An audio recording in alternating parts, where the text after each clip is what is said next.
Boa noite, pessoal. Tudo bem com vocês? Hoje vamos ter mais uma aula aqui pelo Instagram.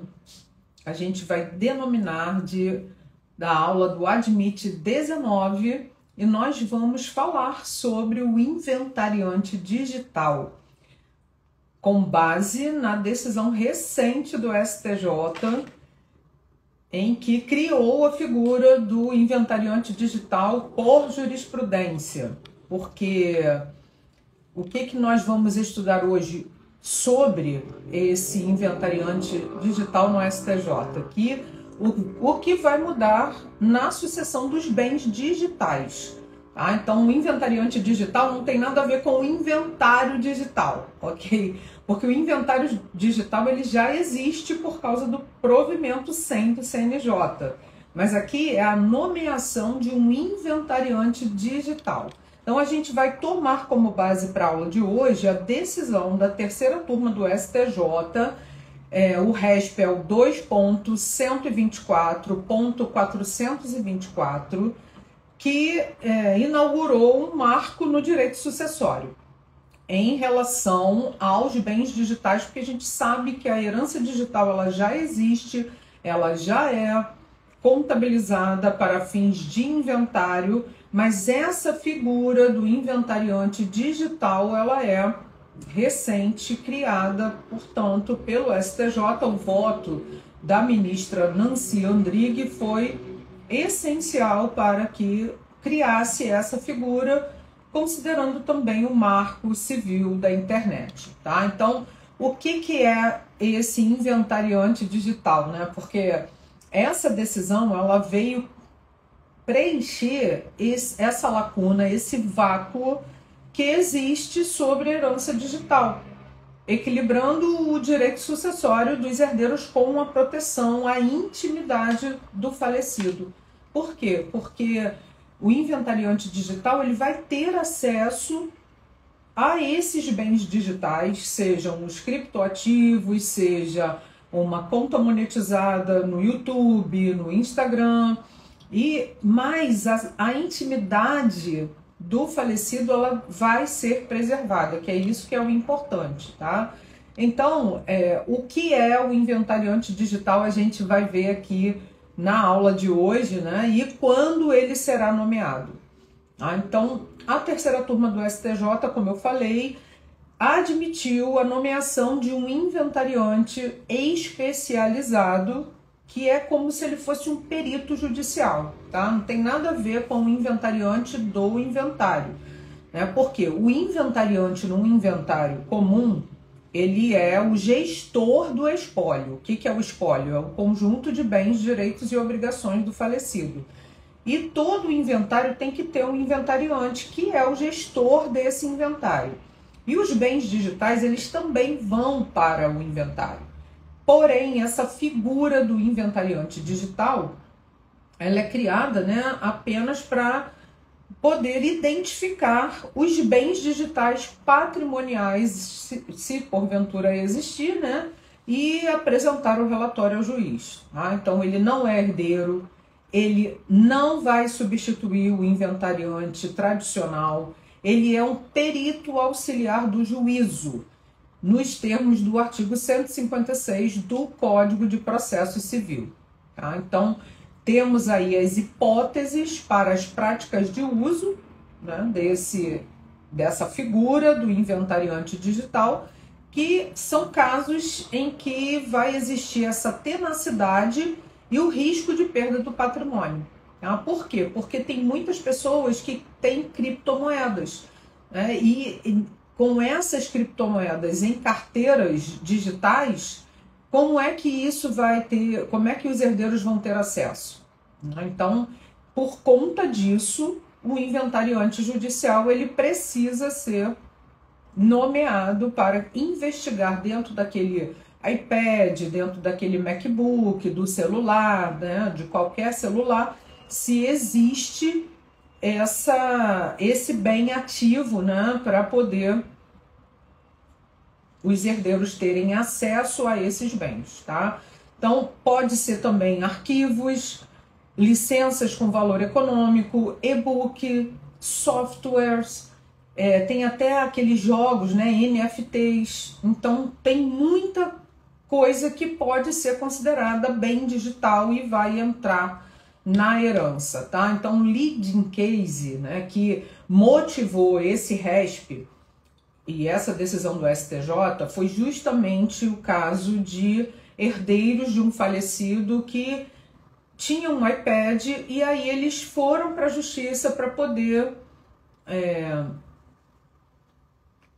pedir o acesso ao iPad para saber se tinha algum bem digital que eles teriam direito, porque eles não tinham notícia e se ele tivesse alguma criptomoeda, um criptoativo, eles não tinham a chave para ter acesso. Então só um perito judicial para poder ter acesso, para poder explicar, né, para eles e entregar ao juiz que existem esses criptoativos, esses bens digitais para serem computados no inventário.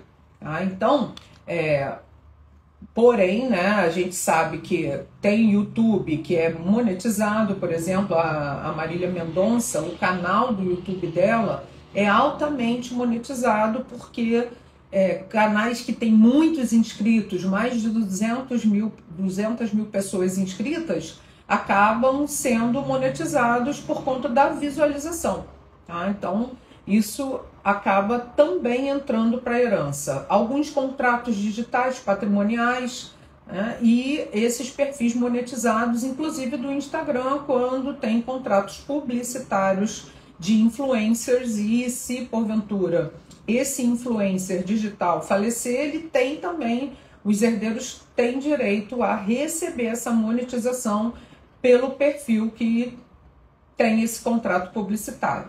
Tá? Então, alguns limites e salvaguardas, justamente porque para preservar os dados pessoais e íntimos dessa pessoa, né, e mensagens privadas, fotos, isso não é para ter acesso, tá? Porque isso é direito da personalidade. Então, a pessoa que faleceu, ela merece respeito, né? Que tem até uma frase de Machado de Assis que ele fala assim: paz aos mortos.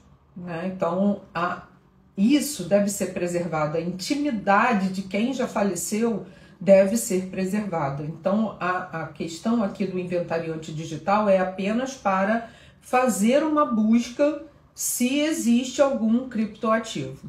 Tá? E aí, sim, entrar no inventário. Esses dados pessoais, portanto, como eu falei para vocês, eles são preservados, né? E eles não vão entrar automaticamente na partilha, mas o acesso é autorizado caso a caso pelo juiz, que vai decidir o que é patrimonial e o que deve permanecer em sigilo.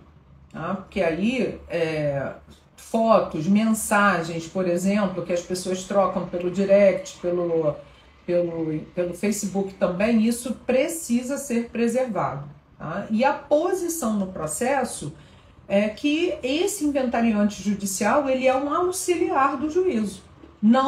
Ele não vai estar previsto em lei específica. Tá? Até porque a gente ainda não tem essa figura na lei.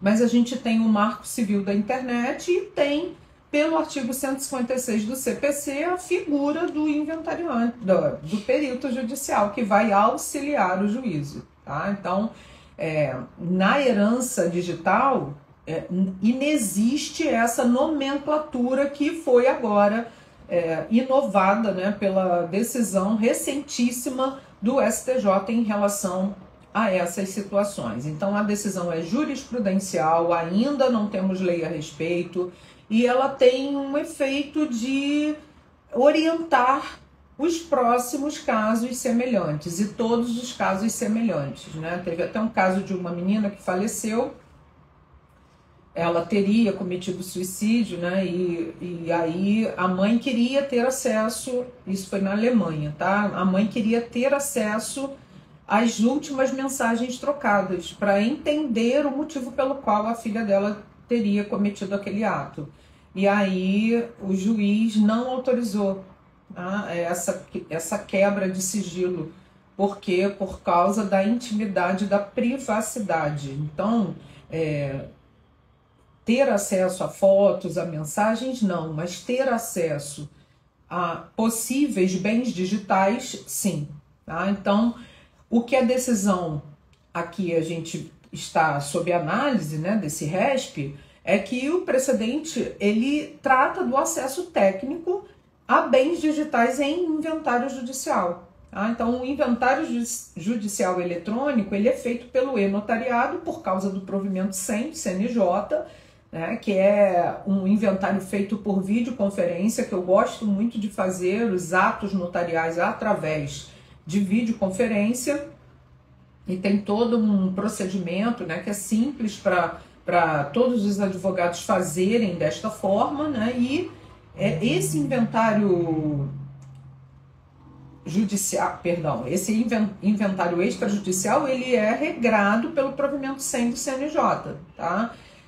E esse inventariante judicial, essa figura, né, do inventariante digital, melhor dizendo, ele tem um acesso circunstanciado e proporcional, limitado a esses bens com valor econômico, esses bens digitais, tá? Então, os conteúdos íntimos ou de terceiros permanecem protegidos.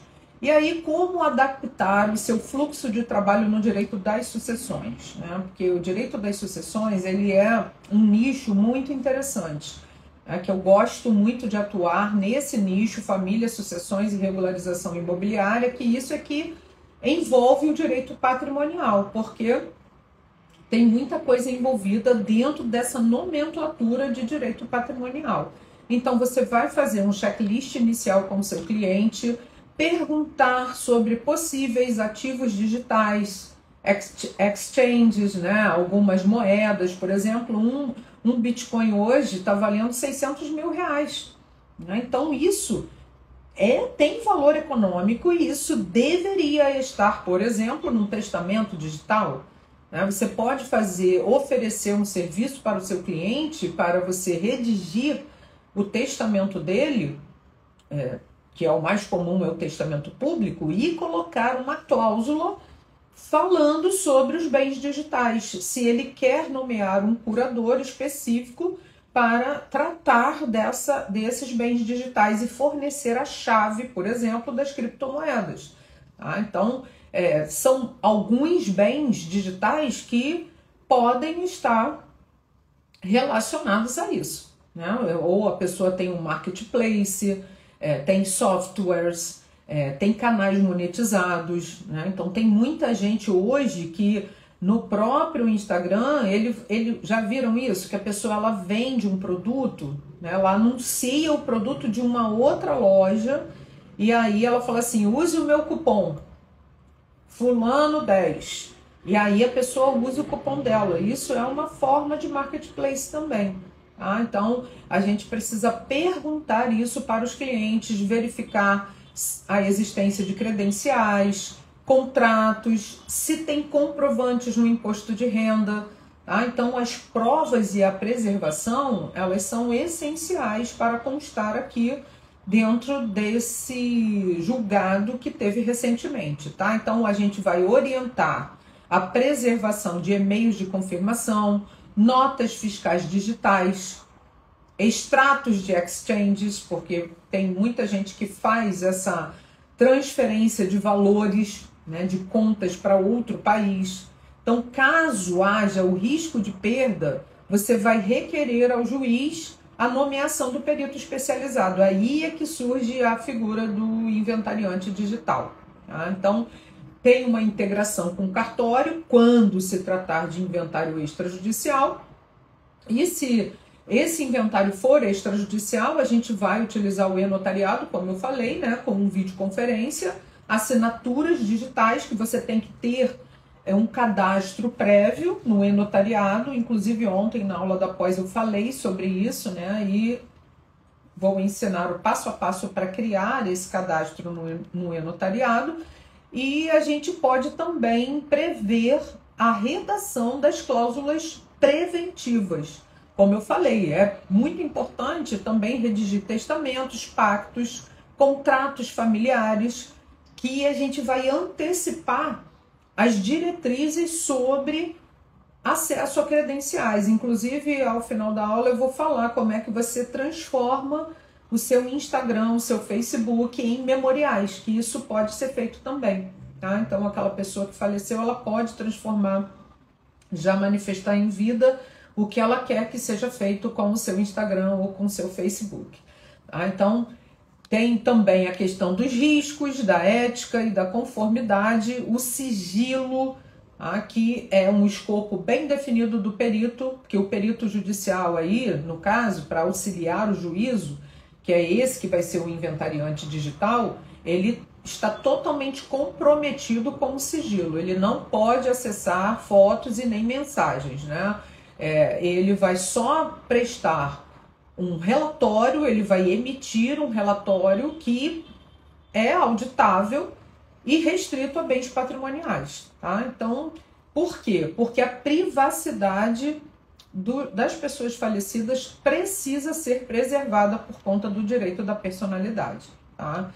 E a responsabilização do auxiliar, porque o inventariante digital, ele pode responder civil e criminalmente. Então, recomenda-se também a assinatura do termo de confidencialidade, tá? Desse inventariante digital. Então, as oportunidades aí para o advogado patrimonialista é que é um nicho com uma demanda crescente, porque as famílias hoje elas têm um patrimônio híbrido que mistura bens digitais, materiais com bens imateriais, né, físico e digital, e vão precisar de advogados que dominem mapear os ativos digitais e dialogar com peritos. E você que já tem essa facilidade dentro da informática, você pode também enveredar por esse nicho para que você seja um perito judicial dentro de um inventário e ser nomeado um inventariante digital, tá? Por isso, as parcerias estratégicas. Então, você vai estabelecer rede com especialistas em segurança de informação, blockchain e criptoativos para subsidiar os pedidos de nomeação. Então, criar essa rede é super importante também. Educação do cliente e prevenção, que é uma outra questão, porque você vai produzir conteúdo explicando o que entra na herança digital, como se preparar em vida para essas questões, né? Então, o testamento, a nomeação e designação dos herdeiros digitais em plataformas, as boas práticas de organização de credenciais. Então, isso é super importante, né? Então, uns exemplos para essa breve aula de hoje, por exemplo, a gente pode ter um filho único que acessa sozinho uma carteira de Bitcoin e oculta valores da partilha. Então, isso precisa ser trazido à tona. Canal no YouTube com milhares de inscritos e receita recorrente. Quem é que vai administrar isso? O perfil de Instagram em contratos publicitários em vigor no momento do falecimento. Então, a pergunta estratégica, né, que eu faço aqui para vocês hoje é: você já incluiu a herança digital no seu planejamento sucessório? Que é a pergunta que eu deixo aqui para vocês hoje. E como advogados, nós estamos preparados para dialogar com cartórios, juízes e peritos sobre bens digitais? Quais cláusulas preventivas nós poderíamos criar hoje para evitar litígios futuros? Então, a gente precisa pensar nisso. Eu falei para vocês sobre testamento digital. Então, o testamento digital, ele é uma expressão da vontade, assim como qualquer outro testamento, né, que é a expressão da última vontade do testador, que ele vai fazer aquele testamento, mas o testamento só vai ter eficácia quando aquela pessoa falecer. E aí, nesse testamento digital, ele pode especificar os bens digitais, direitos e instruções digitais do falecido. Mas nada impede que ele também coloque essa cláusula de testamento digital dentro de um testamento habitual, um testamento público, que ele, se ele porventura quiser fazer, porque é uma ferramenta de planejamento sucessório, tá? Então, ele pode nomear um curador digital ou herdeiro responsável para administrar os perfis em redes sociais, tá? Definir o destino das criptomoedas, ou como um exemplo aí, ele vai entregar a chave privada ao herdeiro designado, para que esse herdeiro tenha acesso a essa chave das criptomoedas, né? Autorizar herdeiros a administrar ou excluir domínios e blogs e sites pessoais, e dispor sobre os arquivos digitais afetivos, como fotografias, vídeos, memórias, preservando a intimidade, né? Sempre com vistas a preservar a intimidade por conta do direito da personalidade, tá? Então, nós temos a distinção dos bens digitais patrimoniais, né, que são aqueles transmissíveis por sucessão, que ocorre com o princípio da Sazine, operacionalizado pelo artigo 1784 do Código Civil, que inaugura o direito das sucessões, que diz lá que, aberta a sucessão, ou seja, no momento do óbito, todos os bens transmitem-se aos herdeiros legítimos e testamentários, inclusive os bens digitais. E os bens existenciais. O que seriam esses bens existenciais? Ligados à intimidade, privacidade, né, que eles podem ser destinados à preservação ou à exclusão. Então, isso, a base legal do testamento aí seria o artigo 1857, e também lembrando a vocês que tem um enunciado da Jornada Jurídica de Direito Civil, que é o enunciado 687, que ele é muito importante, porque ele já reconhece o patrimônio digital com valor econômico que pode integrar o espólio, tá? E o Marco Civil da Internet, como eu falei para vocês, tá?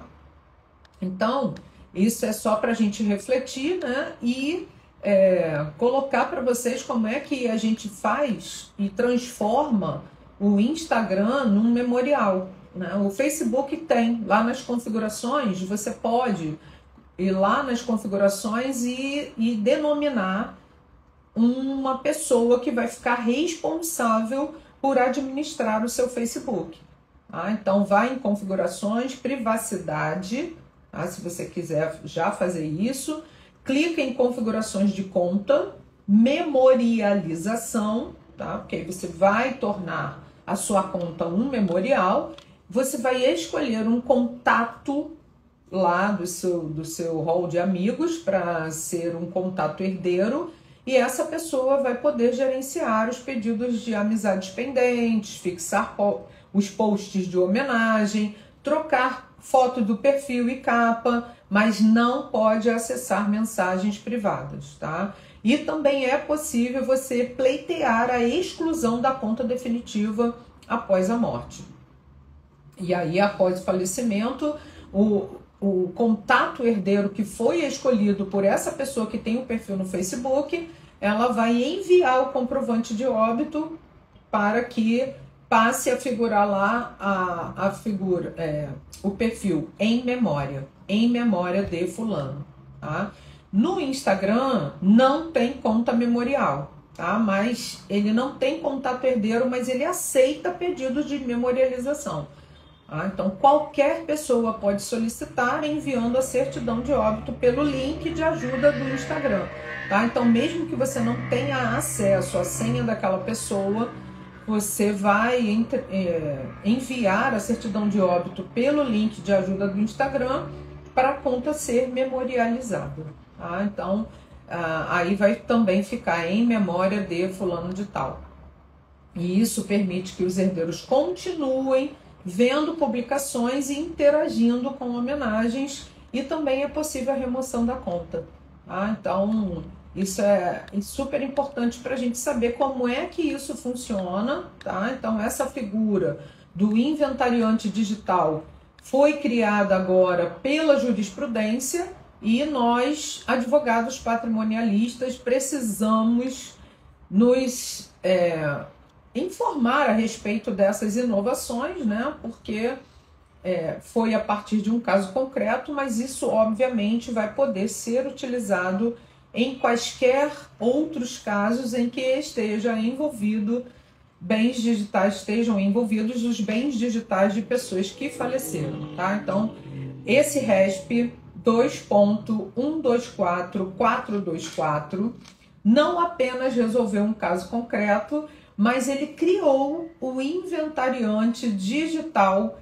e abriu as portas para a sucessão no mundo digital. E se você quiser receber de presente os slides dessa aula, é só você comentar aqui embaixo, né? Quando eu terminar a live, vou deixar gravada, e aí você comenta presente, que a minha equipe vai enviar para você os slides desse nosso encontro de hoje. Fiquem com Deus e até a próxima!